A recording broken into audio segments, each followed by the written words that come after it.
कैसे हैं आप?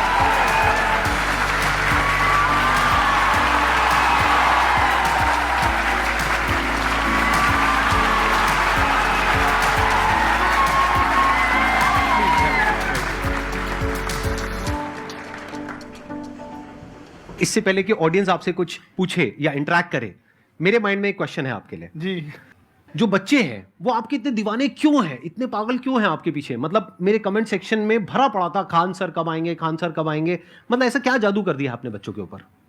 ये सवाल हम आपसे भी पूछते हैं, हमारे पे भी इतना कमेंट आया, इतना मेरे तो ऑफिस में लोग चले आए कि सर कब जा रहे हैं। अच्छा। क्योंकि हम लोग का तो एग्जैक्ट है वही पढ़ाना है। हाँ। तो देखिए हम लोग का मेन है कि बच्चों को जो जरूरत रहती है कि अगर लड़का पढ़ने आ रहा है ना, उसके मन में कोई डाउट ना रह जाए। हम उसको कहते हैं कि हम तुम्हें पढ़ा रहे हैं, दम है तो भूल के दिखाओ, याद करके नहीं।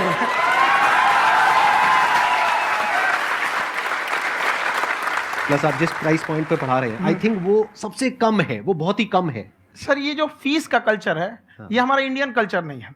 हमारा इंडियन कल्चर गुरु दक्षिणा है, उस हिसाब से वो सही है। ऑक्सीजन जैसे जिंदगी के लिए जरूरी है, वैसे एजुकेशन जरूरी है। कोई ये नहीं कह सकता है कि पैसे की वजह से वो खान सर के यहाँ से लौट गया। क्या बात है।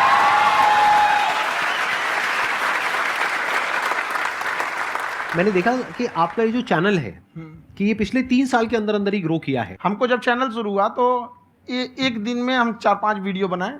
एक हमको कुछ आता, आज भी नहीं आता इतना, तो हम देख के कैमरा उमरा तो हम कंफ्यूज हो गए, बाप रे। तो हम एक ही दिन में वीडियो शूट किया, पढ़ाने वाला टॉपिक था हमको। उसके बाद कभी वीडियो ही नहीं, 6-7 वीडियो एक ही बार शूट कर लिए।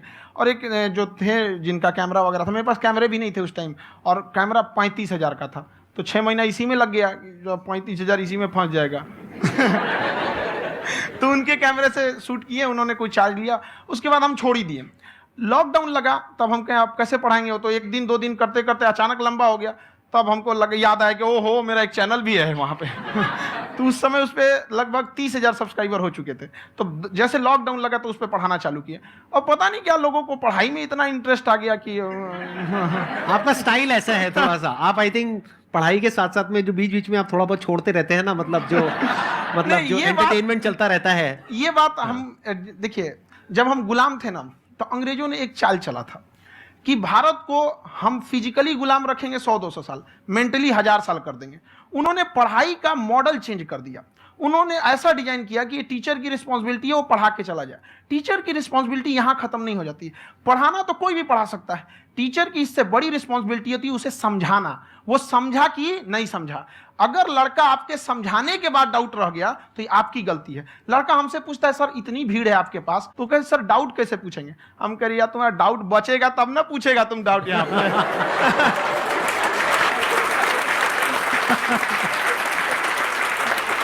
कॉन्फिडेंस नेक्स्ट लेवल है खान सर का, मानना पड़ेगा। और शायद यही वजह है इनकी जो ग्रोथ है उसका।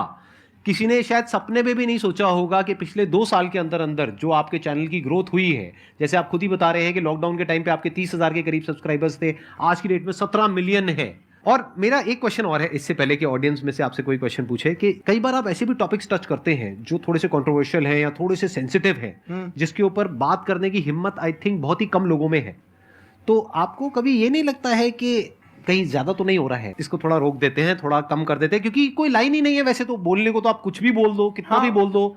हुई है कंट्रोवर्सी बहुत बार। एक्चुअली बचपन से हमको फौज में जाना था, और फौज वालों के लिए ये सब मायने नहीं रखता। उसको करना है मतलब करना है, तुम सामने कुछ भी रहो, डजंट मैटर।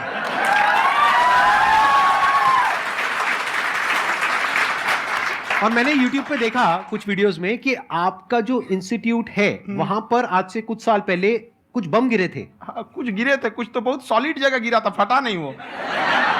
मतलब आपके आसपास? हाँ, बम को भी पता है कि टीचर की इज्जत किया जाता है। क्या बात है, क्या बात है। मैं समझ पा रहा हूं कि ये आपके अंदर जो एटीट्यूड है ये कहां से आ रहा है, क्योंकि आप बचपन से ही फौज में जाना चाहते थे, तो आप जंग के मैदान में ही खड़े हैं एक तरीके से। बस फर्क ये है कि आपके हाथ में कलम है, हथियार ना हो करके। हथियार से एक आदमी की जान जा सकती है, हाँ। कलम से बहुत ताकत होता है। शिक्षा एक ऐसा हथियार है ना, हर कुरीतियों से लड़ सकता है, हर तरह की समस्याओं से। और ये एक ऐसा हथियार है, मेटल डिटेक्टर में भी नहीं पकड़ाता है।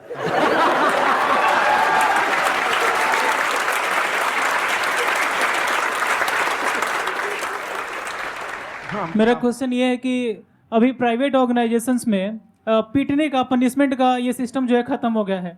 हम आपके वीडियो में देखे हैं सर कि आप एक बड़ा सा रोल रखे रहते हैं, पुलिस है ना? वाला लाठी है वो, अब पुलिस वाला लाठी है और स्टेज पे बुला के बच्चों को उसी से धुनाई शुरू कर देते हैं मस्त एकदम से, है ना? तो सर मतलब कि बच्चे मतलब कि डरते नहीं हैं आपसे और इस तरीके से कैसे कनेक्टेड हैं आपसे, है ना? और एक और क्वेश्चन सर, यूपीएससी का जो आप अपना बैच स्टार्ट करने वाले हैं, ठीक है, उसके बारे में बताइए सर, क्योंकि मुझे मतलब कुछ इशू करना है सर, ठीक है? और संदीप सर को देख लिए, मेरा तो वैसे ही हो जाना है।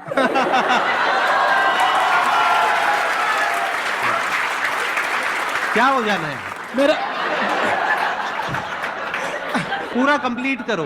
I'll be an IAS officer next year because I have seen you, sir. My day is like complete, sir. All the best. Thank you so much, sir. Thank you. पूरा बोला करो। Thank you.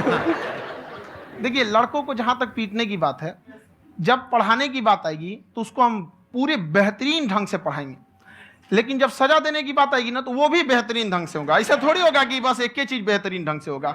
और डर का होना बहुत जरूरी है। ये डर भी अपने आप में एक मोटिवेशन है, क्योंकि जब आपके अंदर एक थोड़ा सा डर रहे ना, तो डर के भागिए मत। एक ऐसा डर जिसको आप लगे कि नहीं नहीं थोड़ा सा और करने की जरूरत है, फिर तो ये हम इसको क्रॉस कर जाएंगे आप। तो लड़कों के अंदर ये डर बनाना भी जरूरी रहता है। और रही बात यूपीएससी वाले की, जो आपने बोला, बहुत सारे लड़के वेट कर रहे हैं यूपीएससी की, क्योंकि 2-2.5 लाख फीस सारे लोग एफोर्ड नहीं कर सकते। और हमारा वही रहता है, हम तो ज्यादातर हमारे स्टूडेंट देखेंगे तो किसी के रिक्शा वाला, सब्जी वाला, यही लोग, इनको तो 2.5 लाख रुपया, इनके पास पूरी संपत्ति नहीं होती है, फीस कहाँ से भरेंगे वहां पे, उसके बाद रहेंगे कहाँ से? तो ऑल ओवर इंडिया से, कश्मीर से कन्याकुमारी तक, गरीब से गरीब भी लड़का उसको पढ़ सकता है। यही कुछ 1000 रुपये मंथली, 12-14 हजार साल का पड़ेगा, खत्म हो जाएगा इतना में।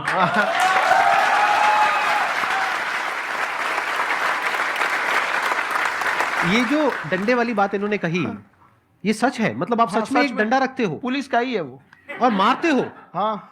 कि मतलब अगर कोई लड़की छेड़ता है या ऐसा कोई भी उल्टा नहीं, पुल्टा काम पढ़ाई करता लिखाई है, कुछ भी गलती करेंगे तो पिटाएंगे वो यहाँ पे, कैमरे पे, ऑन कैमरा, जैसा भी रहे, कुछ भी पिटाना तो उनको फिक्स है। एक तो कोई मतलब विधायक जी थे, उनके लड़का को पीट दिए, तो चला दल बल लेके अपना वहां पे। उसने घर पे नहीं बताया था कि सर ने पीटा है, बस बोल दिया कोचिंग में पीटा है। बाद में पता चला हम पीटे हैं, तो उसके पिताजी मेरे सामने और पीटे।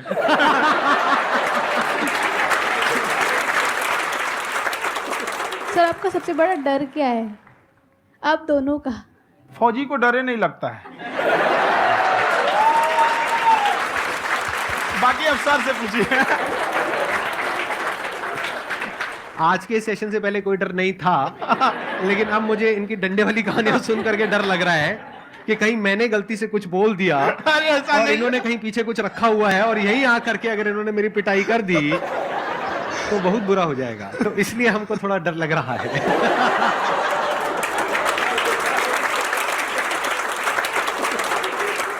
आपकी डेली कितने घंटे क्लासेस होती हैं? 6-7 घंटे। अभी भी खुद ही करते हो आप? हाँ, खुद ही हमारे classes स्टाफ करते हो? परेशान रहते हैं। हम 1:30-2 बजे सोते हैं, सुबह 6 बजे उठ जाते हैं, परेशान रहते हैं। यार इतना क्यों करते हो, है ना? कभी क्योंकि उनको भी साथ साथ लगना पड़ता है ना। उनको साथ साथ लगना पड़ता है। हम जग गए तो कोई सोया थोड़ी रहेगा, परेशान दिन में सोते ही नहीं है बेचारा, कहीं कहीं जाके सोते रहता है। हम सीट बांध दिए कि भाई तुम इस समय सो जाना, तुम इधर सो जाना। आपकी शादी हो गई है नहीं हुई है अभी? मेरी खुशहाली देख के आप आइडिया लगा सकते हैं।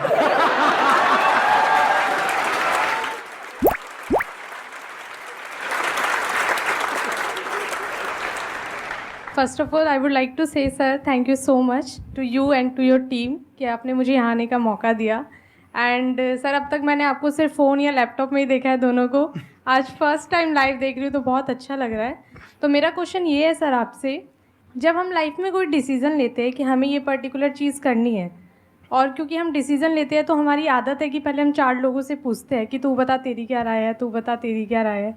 तो उनमें से अगर कोई हमें कह देता है कि ये बेकार डिसीज़न है मत कर, तो हमारा माइंड कहीं ना कहीं डाइवर्ट होने लगता है और उसकी वजह से हम अपना डिसीज़न चेंज कर देते हैं। तो मेरा क्वेश्चन ये है कि कैसे हम अपने डिसीज़न पे स्टिक रहे, कैसे हम जो दूसरे के ओपिनियन है उनको अफेक्ट ना होने दें अपने ऊपर। दूसरे से सलाह लेने से पहले एक बार खुद उस पर रिसर्च कर लेना चाहिए, ताकि आप सामने वाला क्या सलाह दे रहा है आपको समझ में आना चाहिए। यहाँ पर ऐसा नहीं है कि कई बार ऐसे होते हैं कि दूसरे वाले को एक्सपीरियंस होता है, तो अगर आपको पहले से आइडिया है, उसके बारे में आप बेहतरीन ढंग से रिसर्च किए हैं कि क्या इसमें प्लस पॉइंट है, क्या निगेटिव है, उसके बाद आप किसी से सलाह लेने जाइए। ये नहीं कि मन में ऐसी बता गड़बड़ा जाएगा। तो वहाँ पे पहले आपको R&D करना पड़ता है, समझा कि नहीं? और जिंदगी हो या गाड़ी, जीतेगा वही जो टाइम पे गियर चेंज कर रहा है। तो डिसीजन चेंज करना बहुत ज़्यादा गलत नहीं है। इन्होंने बहुत अच्छी बात कही है और मैं इसी बात में थोड़ा सा और ऐड ऑन करूंगा कि ये जो आपने कहा ना कि अपने डिसीजन पे स्टिक कैसे रहें, ये कोई अच्छी क्वालिटी नहीं है, क्योंकि टाइम टू टाइम आपको अपने डिसीजंस को चेंज करना होता है। जैसे आपने 4 लोगों से डिस्कस किया, कोई इंसान कुछ पॉजिटिव बोल रहा है, कोई नेगेटिव बोल रहा है, उससे फर्क नहीं पड़ना चाहिए। डिपेंड ये करता है कि वो जो बोल रहा है उसका बेसिस क्या है। क्या वो किसी नॉलेज या एक्सपीरियंस के बेस पे बोल रहा है या ऐसे ही कुछ भी बोल रहा है? ऐसे ही बोल रहा है तो फिर उसकी बात पे ध्यान क्यों दे रहे हो? अगर किसी नॉलेज या एक्सपीरियंस के बेस पे बोल रहा है, फिर चाहे वो पॉजिटिव बोल रहा है चाहे नेगेटिव बोल रहा है, दोनों ही मायने रखता है। उसके बाद में रिसर्च करनी है और फिर रिसर्च करने के बाद में फाइनल डिसीजन अपना खुद का होना चाहिए। अब वो डिसीजन उससे अलग भी हो सकता है जो आपने पहले लिया था, और वो सेम भी हो सकता है। सर मेरा क्वेश्चन दोनों से है आपसे, how to deal procrastination and laziness. हमारा ब्रेन है ना, ये बहुत आलसी टाइप का है, इसको आराम खोजना पसंद है। अब थोड़ा सा भी अब इसको आराम की ओर लेके चले गए ना तो फिर उधर ही रहेगा। आप सोचेंगे 10 मिनट आराम कर लेते हैं ना, तो 10 मिनट 2 घंटा बना देगा। उसको टॉर्चर कीजिए, चल 10 मिनट बाद में, उसको आप उस पर हावी मत। वो कह रहा है कि हमको आराम चाहिए, आपको हाँ आराम मिलेगा, पहले काम फिर मिलेगा आराम। तो आप उसके हिसाब से मत चल। आपका मन कर रहा है थोड़ा सा देख लेते हैं, कोई नोटिफिकेशन आया, आप कोई काम कर रहे हैं, क्यों पहले काम कर लीजिए, बाद में देखिएगा ना नोटिफिकेशन। आप हावी मत होने दीजिए यहाँ पे। अगर आप 5 मिनट भी थोड़ा सा लूज पड़े ना, थोड़ा सा कमर सीधा कर लेते हैं, 2 घंटा बर्बाद कर दिया आपको। हावी मत होने दीजिएगा उसको अपने ऊपर। प्रोक्रेस्टिनेशन को तोड़ने का एक ही तरीका है, सबसे छोटे लेवल पे ले जा करके उस गोल को तोड़ दो। यानी वो गोल बहुत बड़ा है, उसको ब्रेक डाउन करो, उसके सबसे पहले स्टेप पे आ जाओ कि उसको अचीव करने का सबसे पहला स्टेप क्या है। जैसे गाड़ी चलाना सीखना है, उसका सबसे पहला स्टेप क्या है। अगर घर में कोई नहीं है सिखाने वाला या सिखाने वाली, तो बाहर जा करके जो गाड़ी का ड्राइविंग स्कूल है उधर जा करके पैसे दे दो। अब फंस गए ना तो फंसा दो अपने आप को। दिमाग ये लगाओ कि अपने आप को कैसे फंसाया जाए। जब हम फंस जाते हैं ना तो फिर हमको वो काम करना ही पड़ता है। Then there is no looking back. जब तक आप सोच रहे हो तब तक सोच रहे हो, उसको बोलते हैं पैरालिसिस ऑफ एनालिसिस, कि आप सोचते चले जा रहे हो अपने माइंड में, मैं ये करूंगा वो करूंगा वो करूंगा वो करूंगा, और प्रोक्रेस्टिनेट हो रहा है, वो चीज टलती चली जा रही है। तो उसको छोटे से छोटे लेवल पे ब्रेक डाउन करके उसको कर दो, दैट इज नंबर 1। और जैसे ही करना शुरू करते हो, कोशिश करो कि उसको जब तक कि आप सही से नहीं कर लेते हो उसको छोड़ना नहीं है, तो आपकी लेजीनेस भी खत्म हो जाएगी। कई लोगों को तो हमने देखा जो सप्ताह में कुछ भी नहीं करता, वो भी संडे को आराम कर रहा है।